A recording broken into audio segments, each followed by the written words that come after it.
오늘 말씀 누가복음 4장 14절에서 21절 말씀 봉독해 드리겠습니다. 예수께서 성령의 능력으로 갈릴리에 돌아가시니 그 소문이 사방에 퍼졌고 친히 그 여러 회당에서 가르치심에 무사람에게 칭송을 받으시더라. 예수께서 그 자라나신 곳 나사렛에 이르사 안식일에 늘 하시던 대로 회당에 들어가사 성경을 읽으려고 서시매 선지자 이사야의 글을 들이거늘 책을 펴서 이렇게 기록된 데를 찾으시니 곧 주의 성령이 내게 임하셨으니 이는 가난한 자에게 복음을 전하게 하시려고 내게 기름을 부으시고 나를 보내사 포로된 자에게 자유를 눈먼 자에게 다시 보게 함을 전파하며 눌린 자를 자유롭게 하고 주의 은혜의 해를 전파하게 하려 하심이라 하였더라. 책을 덮어 그 맡은 자에게 주시고 앉으시니 회당에 있는 자들이 다 주목하여 보더라. 이에 예수께서 그들에게 말씀하시되 이 글이 오늘 너희 귀에 응하였느니라 하시니 아멘. 아멘. 그 복음을 하나님의 아들 예수님이 이 땅에 가져오셨는데 예수님이 어떻게 복음의 주인공인지를 오늘 말씀은 구약 성경 이사야 61장 1절 2절로 예언한 그 내용이 바로 예수님을 통해서 나타나게 됐다 하는 그 주제를 통해서 예수님이 복음의 주인공이고 복음은 어떤 것인가를 오늘 말씀 우리에게 들려주고 있습니다. 13절에 보니까 마귀가 예수님에 대해서 광야에서 모든 시험을 다 마친 후에 얼마 동안 떠나니라 했습니다. 우리 사람이 경험해야 할 시험받아야 할 시험들, 육신의 정욕과 안목의 정욕과 이생의 자랑, 육신의 모든 욕망, 명예와 권세, 이런 모든 것 시험을 예수님은 넉넉하게 하나님의 말씀으로 흔들림이 없이 다 이기고 승리하게 된 것입니다. 이 사실을 볼 때 저와 여러분도 우리 안에 있는 그런 육신의 정욕과 내 욕망과 권세의 욕망, 또 물질에 대한 그리고 명예에 대한 모든 시험을 내 안에 계신 주님으로 인하여 우리도 이길 수 있는 그 역량이 우리에게 주어졌다는 것을 주님은 다 그렇게 친히 보여주셨습니다. 이렇게 마귀의 시험에서 승리하신 예수님은 이제 본격적으로 사역을 시작하게 된 것입니다. 공생의 사역 중 처음 예수님이 사람을 만난 시작한 곳은 자기 고향 갈릴리 나사렛 땅이었습니다. 14절에 예수께서 성령의 능력으로 예수님이 성령에 이끌려 강야로 가서 40일 동안 굶주리고 시험을 받게 되었습니다. 성령의 이끌림을 받는 삶이 지속되게 됐는데 요단에서 세례를 받을 때 하늘이 열리고 기도할 때 하늘이 열리고 성령이 임했다고 했습니다. 성령이 임함으로 하나님의 아들이지만 하나님과 늘 교통하는 가운데 성령의 능력으로 성령의 임재 가운데 하나님의 아들로서 할 일을 넉넉하게 감당하게 된 것입니다. 그래서 예수께서 성령의 능력으로 고향 땅 갈릴리에 돌아가시니 자기 고향 땅 갈릴리 나사렛에 갔더니 그 소문이 사방에 퍼지게 되었습니다. 왜 소문이 퍼졌을까요? 그 전에 수많은 병든 자가 고침받고 귀신이 떠나가게 되고 하나님의 아들만 할 수 있는 메시아가 오면 있을 수 있는 그 일들을 행하게 됐기에 많은 사람들이 주님을 따라왔게 됐고 그 소문이 사방에 퍼지게 되었습니다. 15절입니다. 친히 그 여러 회당에서 가르치심에 무사람에게 칭송을 받으시더라 했습니다. 그 예수님의 가르침이 서기관과 다른 어떤 사람들과 비교할 수 없는 권세 있는 말씀이었기에 많은 사람들에게 칭송을 받으시더라 했습니다. 친히 성자 하나님이 이 땅에 오셔서 가르치니까 그럴 수밖에 없겠죠. 한 말씀 한 말씀이 다 권세 있는 말씀이요 생명의 말씀이요 치유의 말씀이요 변호와 성숙을 일으키는 그런 말씀이었기 때문입니다. 고향 땅 나사렛 여러 해당에서 말씀을 가르치셨는데 16절에 예수께서 그 자라나신 곳 나사렛에 이르사, 늘 성장했던 나사렛에 이르러서 안식일에 늘 하시던 대로 해당에 들어가서 성경을 읽으려고 그들 앞에 서게 되었습니다. 안식일에 늘 하시던 대로, 안식일에 예수님이 해당에 들어간 것은 예수님께서 하시던 늘 행하는 반복된 행동이었다는 것입니다. 유대인들은 해당을 중심으로 신앙생활을 해왔는데 그 전통대로 예수님도 해당에서 신앙생활을 하는 모습을 보여줬던 것입니다. 이렇게 성인이 된 이후에 유대 전통대로 해당에서 예수님이 그 앞에 서시고 성경을 주는데 그 성경을 찾아 읽은 말씀이 놀랍게도 이사야 61장 1절 2절의 말씀이었습니다. 17절입니다. 선지자 이사야의 글을 들이거늘 책을 펴서 이렇게 기록된 데를 찾으시니, 성경을 펴서 읽었는데 18절에 주의 성령이 내게 임하였으니, 세례를 받을 때 성령이 임했잖아요. 이는 가난한 자들에게 복음을 전하게 하려, 가난한 자에게 복음을 전하도록 예수님은 성령이 임하여서 이 땅에 보냄받았다는 거예요. 그래서 성령이 임해서 기름 부음을 받게 됐고, 성령이 하늘로부터 비둘기같이 임하여 세례받을 동안에 순간에 나타났잖아요. 이런 내 사랑하는 아들이여 내 기뻐하는 자라 했던 성령이 임함으로 복음을 전하는 예수님의 그 역할이 시작됐고, 예수님은 그렇게 복음을 전하기 위해서 이 땅에 오셨다는 것입니다. 그래서 성령으로 기름 부음 받게 하셨고, 나를 보내사 포로된 자에게 자유를, 포로된 자, 질병의 포로, 죄의 포로, 사단의 포로된 자에게 자유를, 눈먼 자에게 다시 보게 함을. 많은 사람들이 다 죄 때문에 눈이 다 비늘로 덮여버렸어요. 하나님을 볼 수 없고, 하나님을 만날 수도 없고, 하나님을 알아들 수 없도록 눈먼 자에게 다시 볼 수 있도록 하는 그 일을 위해서 예수님이 오셨다는 것입니다. 눌린 자를 자유롭게 하고, 눌린 자는 이미 극한 고통으로 더 이상 버틸 힘이 없는 자입니다. 이런 고통받는 자를 자유롭게 하기 위해서 우리 예수님이 오셨고, 19절에 주의 은혜의 해를 전파하게 하려 합니다. 은혜의 해, 은혜의 해는 안식년, 신년에 하나님이 모든 것을 해방하게 하고 되돌려주는 그 은혜의 해를 말하는데, 하나님의 형상으로 지음받은 우리 모든 인생이 예수님의 오심으로 다시 회복되는 그 일을 위해서 예수님이 오셨다는 사실을 이렇게 증언하고 있습니다. 20절입니다. 책을 덮어 그 맡은 자에게 주시고 앉으시니, 이 말씀을 읽은 후에 책을 덮고 딱 맡은 자에게 책을 주고 이제 자리에 앉으셨습니다. 그랬더니 해당에 있는 사람들이 다 주목하여 보게 됐습니다.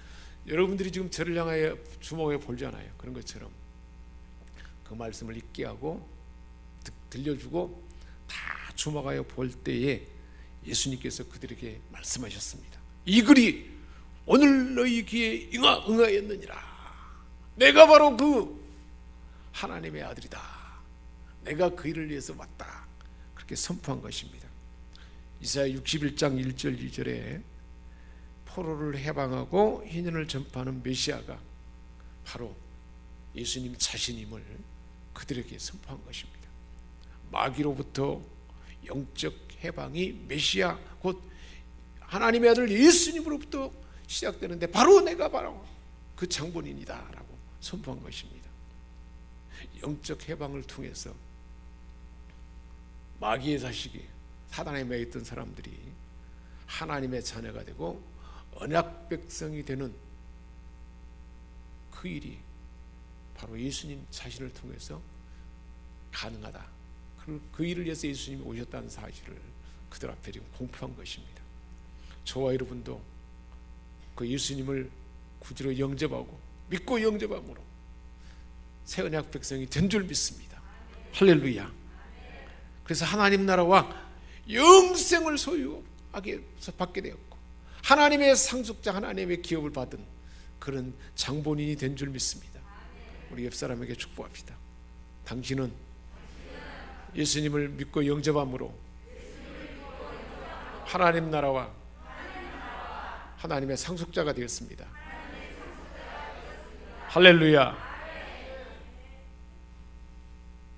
성자 예수님이 이 땅에 오셔서 이루게 될 놀라운 일들을 이사야 61장 1절 2절의 그 예언대로 우리 주님이 선포했고 그것이 바로 복음 자체였던 것입니다. 이 말씀을 우리가 좀 더 자세히 이제 살펴볼 텐데 18절에 주의 성령이 내게 임하셨으니 성령이 임함으로 그 일은 시작이 됐는데 성령이 임해서 성령의 그 권능 가운데 성령이 충만한 가운데 하나님의 뜻하는 바 하나님의 구원 역사 하나님의 하실 일은 가능하다는 것입니다. 성령이 임재하는 가운데 천지창조도 시작이 됐지 않습니까? 하나님의 영이 수면 위에 운행할 때 빛이 있으라 하며 빛이 만들어지는 하나님의 창조가 나타났지 않습니까? 성령의 임재 가운데 모든 것은 시작되는 것입니다. 그래서 주의 성령이 내게 임하였으니 세례받을 때 요단에서 성령이 비둘기처럼 쫙 임했잖아요. 저와 여러분이 예수 그리스도를 영접하는 순간 성령이 우리 안에 내주하게 된 것입니다. 그래서 예수님을 통해서 어떤 일을 하기 위해서 예수님이 오셨다는 것입니까? 가난한 자에게 복음을 전하게 하시려고 예수님이 오셔서 하실 일은 가난한 자에게 복음을 전파하는 그 일인 것입니다. 우리 모든 인생은 죄로 인해서 죄 때문에 가난한 자가 됐습니다. 원래 부유한 자였죠. 하나님의 형상으로 지음받았어. 생육하고 번성하고 충만한 풍성함을 경험하는 자였는데 죄 때문에 가난한 자가 되어버렸습니다. 하나님께서 예비하신 온갖 좋은 것에 다 굶주린 자가 되었어요. 다 막혀버린 거예요. 이렇게 예수님은 굶주린 우리에게 부유함을 주기 위해서 오신 것입니다. 그래서 이 부유함을 받을 수 있는 심령이 어떤 심령이냐? 가난한 심령이라고 그랬습니다. 그래서 가난한 자에게 복음을 전하도록 성령 하나님이 하나님의 은혜로 우리의 마음을 가난하게 만들어요. 가난하게 만든 건 뭘까요? 어떤 사람은 질병 가운데 막 하나님의 은혜 없이는 살 수 없는 환경을 만들어버려요. 이 가난한 심령이 되죠. 어떤 사람은 사람 간의 갈등 가운데 막 도저히 살 수가 없는 환경 가운데 자기 심령을 가난한 심령을 만들어요. 하나님을 찾지 않으면 도저히 살 수 없는 환경을 만드는 거예요. 실제로 어떤 사람은 실질적인 가난을 경험하게 하는 거예요. 하나님이. 둘째 아들이 아버지 분깃을 받고 먼 나라에 가서 다 허랑방탕해서 완전히 거지가 알거지가 되어버린 것처럼 하나님은 우리를 이런 가난한 심령을 만들어서 그래서 그 가난한 심령에 복음이 들어오게 하는 거예요. 그래서 예수 그리스도의 복음이 전해지는 곳은 가난이 물러갑니다. 영적인 부유함이 있어요. 실질적으로 육신의 굶주림이 다 사라집니다. 세계 역사 가운데 복음이 들어간 나라는 다 부유하게 됐습니다. 물질적으로도 부유합니다. 모든 면에서 부유함이 있게 되는 거예요. 실제로 가난한 심령을 하나님 준비하게 하셔서 복음을 전하는데 그 일을 위해서 예수님이 이 땅에 오셨다는 것입니다. 지난주의 말씀대로 그래서 복음이 들어옴으로 하나님의 복이 우리에게 부어진 것입니다. 어떤 복을 주신다고 그랬습니까? 하나님은 우리에게 복 주시는 분인데 하나님 우리를 지키시기를 원한다. 보호하고 지켜주기를 원한다. 하나님 언제든지나 늘 우리를 보호하고 지키시기를 원한다. 또 하나님 우리에게 어떤 복을 주신다 그랬습니까? 얼굴빛을 비춰서 은혜 베푸신다 그랬어요. 하나님의 얼굴빛을 만나게, 하나님과 얼굴빛이 우리에게 맞닿게 해서 하나님의 은혜가 부어지게 한다는 거예요. 구원의 은혜, 치유의 은혜, 변화의 은혜, 지혜를 풍성하게 주시는 은혜, 우리가 기도하는 것을 응답하는 은혜, 가장 은혜로 우리에게 은혜의 복을 주신다는 거, 은혜 베푸시는 복을 주시는 것이. 또 우리 인생에 우리가 세상을 살아갈 때는 가노라한다면 마치 파도가 일렁거리는 것처럼 얼마나 많은 고통과 환난이 닥치는지 몰라요. 세상은 막 소용돌이가 있어도 바다 밑 잠잠한 그 평강 가운데 우리 하나님은 우리에게 얼굴을 드사 하나님의 평강을 주신다고 했습니다. 평강의 복을 우리에게 부어주는 거예요. 이 평강의 복이 부어지니까 어떤 환경 가운데서 우리는 내가 할 일에 집중할 수 있고 성실하게 그것을 감당할 수 있잖아요. 이 복을 주신다는 것입니다. 이런데 이런 지키시는 복, 은혜 베푸시는 복, 평강의 복, 이 복을 넘어서 참된 부유함이 우리 주님을 통해서 오게 되었다는 것입니다. 우리 주님은 이런 가난한 우리 인생에게 참된 부유함을 주기 위해서 오셨다고 말씀하고 있습니다. 그래서 내가 온 것은 양으로 생명을 얻게 하고 풍성함을 얻게 하려 함이라 그랬잖아요. 하나님 우리에게 부어주고자 하는 것은 풍성함입니다. 두 번째로 하나님이 성자 예수님이 이 땅에 오셔서 우리에게 주신 은혜의 복음은 어떤 것인가요? 18절입니다. 나를 보내사 포로된 자에게 자유를 주시기 위해서 예수님이 오셨다는 거예요. 우리 모든 사람은 영적으로 죄의 종이 되었던 자들입니다. 모든 사람이 죄를 범함에 하나님의 영광에 이를 수 없는 존재가 되었습니다. 로마서 3장 23절 말씀대로 모든 사람이 그래요. 죄 때문에 하나님과 만날 수가 없어요. 하나님과 교통함이 다 막혀버렸어요. 죄로 인해서 하나님과 소통할 수가 없는 그런 존재였고, 죄 때문에 죄가 나를 이기적으로 살게 하고 내 욕망으로 살게 하고 다른 사람을 해치고 그런 삶을 살 수 있도록 그런 존재가 되어서 완전히 억압된 존재였습니다. 그렇게 포로된 것입니다. 죄의 포로가 되었어요. 내 욕망의 포로가 되어 있어요. 이런 완전히 포로가 되어 있어서 억압과 속박에 얽매여서 근심하며 고통하며 다투며 원망하며 두려워하며 이런 우리를 이 포로된 자에게 자유를 주기 위해서 우리 주님 오셨다는 것입니다. 그래서 로마서 8장 1절 2절에 말씀하고 있잖아요. 누구든지 그리스도 예수 안에 있는 자에게는 결코 정죄함이 없나니 이는 그리스도 예수 안에 있는 생명의 성령의 법이 죄와 사망의 법에서 너를 해방하였느니라 그랬어요. 죄와 사망의 묶음에서 성령의 법이 예수님으로 인하여 우리에게 해방되게 했다는 겁니다. 종된 우리를 예수님께서 이 사단의 권세, 죄의 권세에서 포로된 자에서 자유를 주게 하기 위해서 예수님이 오셨다는 거예요. 모든 사람이 다 포로된 거예요. 지금 수많은 사람들이 포로에 죄의 포로, 욕망의 포로, 권력의 포로, 명예의 포로, 어떤 것에 완전히 묶여 있어요. 그래서 제대로 살 수가 없는 그 인생이 실제로 얼마나 우리 주변에 보면 그렇게 사는 사람들이 많습니까? 저와 여러분도 그런 가운데 살았지 않습니까? 그런 우리를 자유케 하기 위해서, 포로된 우리를 자유케 하기 위해서 우리 주님은 이 땅에 오셨다는 것입니다. 실제로 십자가상에서 우리의 그 욕망과 죄와 그 묶음을 다 주님이 받아냈잖아요. 얼마나 힘들었겠습니까? 양손이 그렇게 묶였습니다.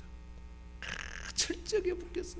숨도 쉴 수 없을 정도로 발도 묶여가지고 숨을 한번 쉬려면 호흡을 해야 되는데 낼 수가 없어요. 묶여있기 때문에. 왜 묶였습니까? 예수님이 묶일 이유가 없잖아요. 우리의 묶음을 우리 주님은 대신 받은 거예요. 왜요? 뭐 때문에? 포로된 우리를 자유케 하기 위해서. 그래서 우리 주님이 선포했지 않습니까? 테텔레스타이, 다 이루었다. 묶음을 내가 다 감당하고 다 이루었다. 주님이 받아냈다는 것입니다. 그래서 우리에게 자유롭게 했다는 거예요. 사랑하는 여러분, 누가 우리를 자유케 했습니까? 내가 스스로 자유케 된 것입니까? 아닙니다. 예수님이 친히 대신 묶음으로 하나님이 아들을 보내서 우리를 대신해서 묶음을 하고 그 묶음 포로에서 우리가 자유케 된 것입니다. 아직도 묶음에 내가 맥혀 있다면 그것은 사단이 속이는 거예요. 테텔레스타이 다 이루었잖아요. 다 완성된 것입니다. 이런 예수님의 권세는 우리의 육신의 중독, 모든 악한 권세로부터 자유케 한 그 자유인 것입니다. 그러게 예수님은 실제로 병든 자를 병의 묶음에서 자유케 하잖아요. 나병 환자가 얼마나 참 가정에 돌아가고 싶었겠습니까? 애딴 곳에 분리되어서 완전히 묶인 그곳에서 주님은 그 나 환자를 고침으로 자유케 한 것입니다. 군대 귀신 들린 자가 얼마나 묶이면서 홀로 자기 마음대로 할 수가 없잖아요. 쇠고랑에 묶어놔도 풀어버려요. 어떻게 무덤 사이를 배회하고 싶겠습니까? 그 두 가지 본성이 있어요. 사단 마귀는 무덤으로 가자 그러고 자기 본성은 아니 나 무서워 그래도 귀신이 끌고 가니까 갈 수밖에 없어요. 그게 묶음이에요. 내 마음대로 할 수 없는 거예요. 그 묶음에서 자유케 하기 위해서 우리 주님은 친히 오셔서 군대 귀신 들린 자를 완전히 귀신을 쫓아내므로 자유케 하잖아요. 이 포로된 자에서 자유케 하기 위해서 주님 오셨다는 것입니다. 이 놀라운 은혜가 저와 여러분에게 임한 줄 믿습니다. 이를 위해서 예수님 오셨다는 거예요. 내가 신이 그것을 지금 말씀에 선포하고 들려준 것입니다. 또 어떤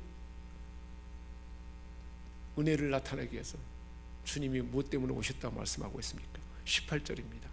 눈먼 자에게 다시 보게 함을 전파하며, 눈먼 자가 다시 볼 수 있는 은혜를 베푸셨다는 거예요.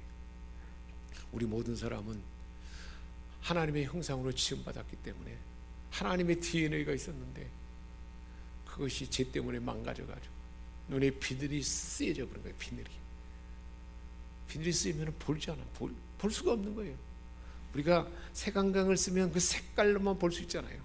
비늘이 쓰여서 내가 쓰여진 비늘로만 세상을 볼 수 있게 되는 거예요. 그러니까 세상만 볼 수 있지 살아계신 하나님을 볼 수가 없는 거예요. 찬양 가운데 하나님의 은혜를 우리는 믿음 가운데 비늘이 벗겨지면 하나님을 향한 찬양의 감성이 우리가 올라오고 하나님을 느낄 수가 있는데 비늘이 쓰여지면 볼 수가 없는 거예요. 그럼 볼 수 없는 저와 여러분 모든 인생을 볼 수 있게 해서 우리 주님이 오셨다는 것입니다. 영안을 뜨게 하는 거예요. 영적 눈이 뜨게 하는 거예요. 영접하는 자 곧 그 아들을 믿는 자에게는 하나님의 자녀가 된다 그랬잖아요.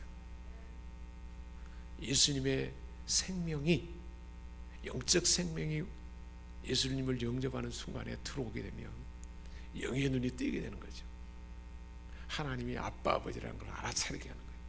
그래서 로마서 8장에 너희는 다시 무수하는 양자의 영을 받지 않아 다시는 무수하는 종의 영을 받지 아니하고 종의 영을 받지 아니하고 양자의 영을 받았으므로 하나님을 향하여 아빠 아버지라 부르시니라. 하나님을 아빠 아버지로 부를 수 있는 영적 눈이 뜨게 되는 거죠. 그게 신비예요. 참 놀랍습니다. 우리가 사람을 전도하거나 사람을 양육할 때 복음을 천천히 전해서 복음이 그 심령 안에 딱 들어가게 되면 그 영의 눈이 뜨이는가 안 뜨이는가를 볼 수가 있어요. 느낄 수가 있어요. 예수님을 영접하는 그 후에 변화된 모습을 보면 참 놀랍죠. 하나님의 은혜가 느껴지게 하고 찬양의 감동이 나타나기도 하고 하나님 말씀이 성경을 읽을 때 깨달아지게 하고 이게 다 영적인 눈이 뜨인 자들 아닙니까? 이렇게 하나님 앞에 예배드리고 싶어하는 마음이 하나님 앞에 나오는, 이게 바로 영안이 열린 영적 세계를 볼 수 있는 눈이 저와 여러분에게 이미 뜨이게 되었어서 그렇게 역사하는 줄 믿습니다. 이를 위해서 주님이 오셨다는 거예요. 세상 것이 아닌 하나님 나라의 참된 것을 볼 수 있게 합니다. 하나님께서 사랑하는 자들에게 예비한 것은 눈으로 볼 수도 없고 세상 사람이 눈으로 볼 수 없고 마음으로 생각지 못한 하나님의 귀한 것을 볼 수 있고 알게 한다 그랬잖아요. 그 영의 눈이 뜨이게 한 것입니다. 그 세계를 알지 못한 사람들은 깜깜한 거잖아요. 근데 저와 여러분에게는 이미 그 은혜가 임한 줄 믿습니다. 이를 위해서 주님이 오셨다는 거예요. 또 예수님이 오신 목적이 뭐라고 말하고 있는가요? 18절입니다. 눌린 자를 자유롭게 하고 그랬습니다. 사단의 힘과 세상의 권력에 눌린 모든 자를 자유롭게 하기 위해서 예수님이 오셨다고 했습니다.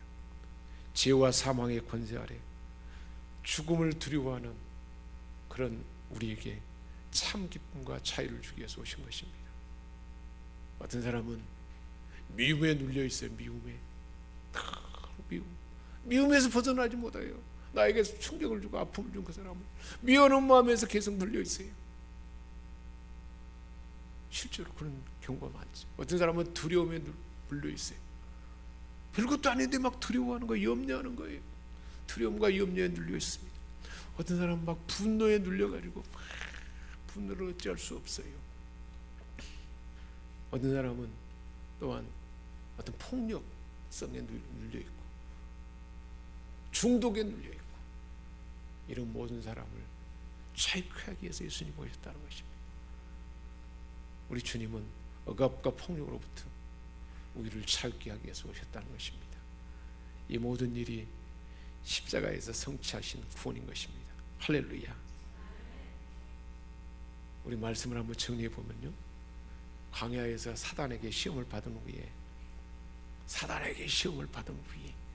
그것을 승리한 후에 예수님이 이 땅에 뭐하러 왔는지를 이사야 61장 말씀을 통해서 그대로 드러내게 된 것입니다. 가난한 자에게 복음을 선포하기 위해서 오셨다고 했습니다. 복음은 하나님의 능력으로 사람을 살리는 기쁜 소식인데 이 복음을 듣고 믿는 자는 죄와 슬픔에서 벗어나게 됩니다. 진정한 자유와 기쁨을 얻게 되는 이 복음을 심령이 가난하게 준비하기 위해서 그 일을 하기 위해서 우리 주님이 오셨다는 것입니다. 오늘날 우리가 누군가에게 복음을 전하려면 그 심령이 어떻게 될까요? 가난한 마음으로 준비가 돼야 돼요. 그래서 그 마음이 준비되도록 우리는 기도해야겠죠. 내가 복음 전할 대상자를 가족이나 주변에 정한 자가 있잖아요. 그를 위해서 기도해야 돼요. 하나님, 그 마음이 가난한 심령이 되었어. 하나님 말씀을 받을 수 있는 그 마음이 준비되도록 도와달라고 그렇게 기도해야 되고 우리가 그렇게 접촉해 가야 돼요. 계속 접촉해 갈 때 그 심령이 어느 순간에 가난한 심령이 되고 말씀을 받을 수 있는 준비가 되는 거예요. 그래서 복음이 들어가면 어떤가? 이제 이 구원의 역사가 나타나는 거예요. 포로에서 자유함을 얻게 됩니다. 완전히 지혜의 포로, 습관의 포로, 무서운 욕망의 포로, 이 모든 것을 자유케 하기 위해서 주님 오셨는데 그 역사가 나타난다는 것입니다. 얼마나 귀한 일인가요? 근데 이 일이 어떤 나로 인해서 가는 것이 아니고 누가 완성한 일인가요? 예수님이 완성한 일이에요. 십자가상에서. 그것을 믿는 믿음으로 우리는 그 자유함을 이미 얻었고 그 말씀을 듣는 자에게도 이 자유가 나타나게 된 줄 믿습니다. 그런데 여전히 묶여 있는 것은 뭘까요? 속고 있는 거예요. 우리가 속고 있는 그 사실에 영적 세계를 볼 수 없는 인생이 되어버렸어요.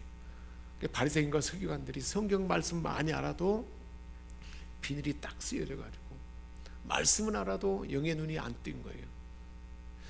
하나님의 생명, 예수님의 생명이 그 안에 들어오지 않았기 때문에 성경은 많이 알아도 눈이 안 뜨여 있으니까 볼 수가 없죠. 예수님을 오히려 죽이려고 그러고 비난하고 죄를 찾으려고 그렇게 된 것입니다. 많이 알아도 소용없어요. 영의 눈이 딱 감겨 있으면 예수 그리스도를 영접하는 그 생명의 관에 들어오지 아니하고는 아무 소용이 없는 거예요. 장닭의 난이 암탉에 그게 연결이 돼가지고 달걀을 낳아야 유정란으로 병아리가 될 수 있는 것처럼, 그렇지 않으면 달걀 아무리 20일 품어봐야 아무것도 아니잖아요. 생명이 없는 거예요. 근데 예수님은 그 생명을 주기 위해서 오셨는데 예수 그리스도를 영접하고 예수님을 마음으로 받아들이는 그 순간 그 생명이 영의 눈을 뜨도록 그렇게 역사하는 줄 믿습니다. 그 일을 위해서 주님이 오셨다고 말씀하고 있습니다. 실제로 요단에서 세례를 받을 때 세례를 받고 받는 것이 아니에요. 세례를 받는 그 순간에 하늘이 열리고 이는 내 사랑하는 아들이요 내 기뻐하는 자라, 하나님의 자녀라는 그 소리가 예수 그리스도를 영접할 때, 영접하는 순간에 그 심령 안에 이미 심어진 줄 믿습니다. 그 일을 위해서 주님 오셨다고 했습니다. 그리고 눌린 자를 자유케 하기 위해서 온갖 미움과 그 눌림에서 자유케 하기 위해서 우리 주님이 이 땅에 오셔서 저와 여러분에게 이 자유와 평강을 주신 줄 믿습니다. 기도하겠습니다. 하나님 아버지, 우리 주님이 이 땅에 오신 그 이유가 무엇인지를 이사야 61장 이 은혜 말씀을 들려주셔서 우리로 알게 하시고 그 크고 놀라운 은혜가 이미 우리에게 임하였음을 감사드립니다. 이 감격, 이 포로된 삶에서 자유함을 얻는 것, 영의 세계에 하나님을 보고 알아듣도록 하는 이 은혜, 눌림에서 자유케 된 이 풍성한 은혜를 하나님 나만 경험할 수가 없습니다. 사랑하는 우리 가족과 우리가 마음 품고 기도하는 자에게 전할 수 있는 은혜를 주시고 그 심령이 가난한 심령이 되도록 도와주셔서 그 구원의 역사가 나타나도록 도와주옵소서. 우리 주 예수 그리스도의 이름으로 기도합니다. 아멘.